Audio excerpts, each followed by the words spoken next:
आरो आं सिगाङाव बुंबोबाय थादों खौसेथिखौ रायजोआ लुबैयो किन्तु गावस्रा होयो राजनीतिनि नेताफ्रा।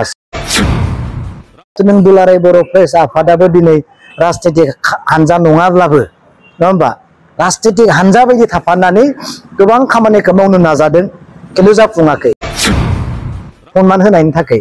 कारन बिथांमोन बायदि सेक्रिफाइस खालामनो जों हायाखै।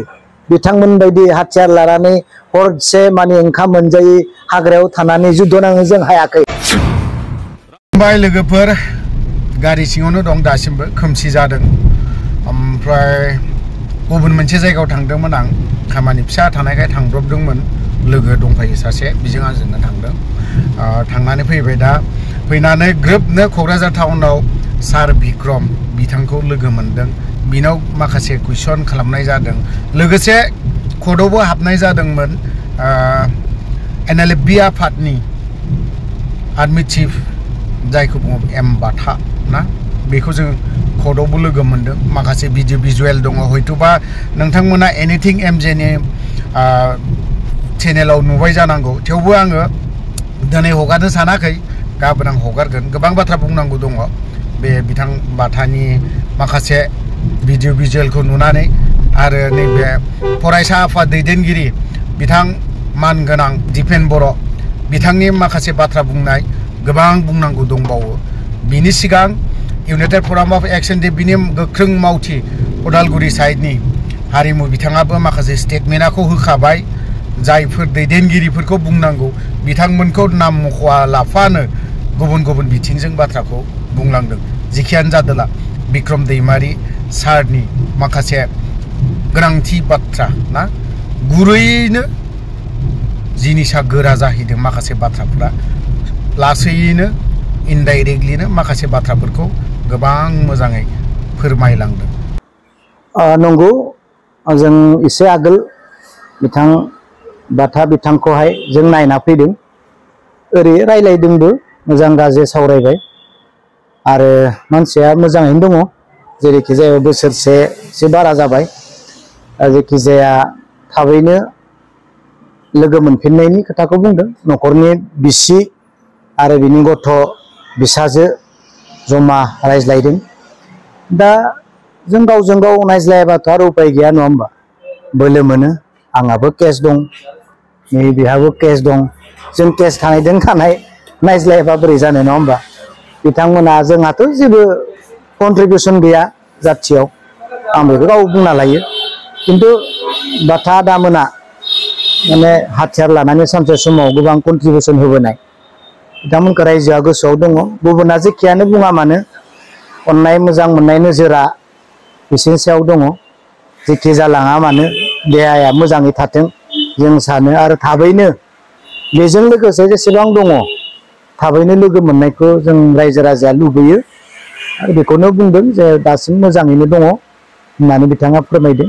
दा थाबैनो फैनायनि खोथा निस्सय बिथाङाबो सानदों बा अनुभब खालामदों। आरो दा बेखौथ' फ्राय मिडियाफ्रावनो बुंबाय थानायानो जादों आरो बयखौबो पजिटिभ हिसाबै लानो खावलायदों।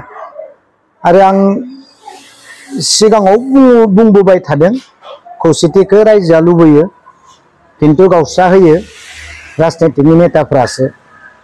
दा थिग बेबायदिनो मोनसे जोङो अनुभब खालामनो हायो साननो हायो। गमामायैनो जुदि हाग्रामानि अनगायै हाग्रामा बिथांखौ नागारनानै जुदि BTCखौ बासायनाया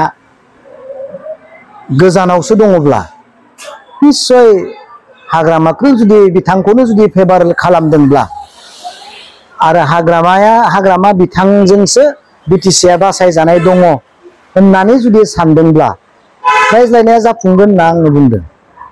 आरो बेनो नङाब्लाथ' मानगोनां फुमुल बर' बिथाङाथ' गभर्नमेन्ट खालामबाय थादों नङा होमबा।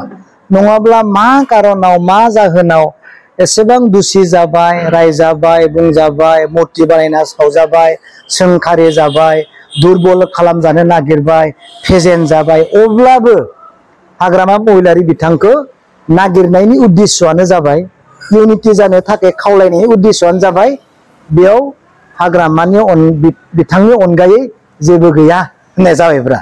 नङा होमबा नङाब्लाथ' नों दुलाराय बर' प्रेस आफादाबो दिनै राजनीतिक हानजा नङाब्लाबो नङा होमबा राजनीतिक हानजा बायदि थाफानानै गोबां खामानिखौ मावनो नाजादों खिन्थु जाफुङाखै बिटिआर एकर्डनि दफाफोरखौ मावफुंनो नाजादों खिन्थु जाफुङाखै रायजोनि नोजोरा खिन्थु गाज्रिनिफ्राय गाज्रि जाबोदों जुदि बिटिआर एकर्डनि दफाफोरखौ मावफुंनांगौब्ला निश्चय हाग्रामा महिलारि बिथांनि मदद नांगोन आरो बिथां नङाब्ला बिटिसिआ रैखाथि गैया होननानै बुंनो साननाय बायदि हाग्रामा महिलारिखौ दिनै नागिरनाया जोंनि थाखाय बिराद प्लास पइन्ट जादों आरो बर' रायजो राजाया बिटिसि रायजोआ लुबैदों आरो बेखौ जानोबो हागौ बिथांमोना जुदि मोजां थांखिजों फैनानै रायज्लायफैदोंबा आरो बेखिनि रनजित बसुमतारी बिथाङा जौ आरो गाइखेरजों बिपिएफआ जौ लोंनानै खामानि मावो आरो इउपिपिएलआ गाइखेर फिथाइ सामथाइ जानानै खामानि मावो होननानै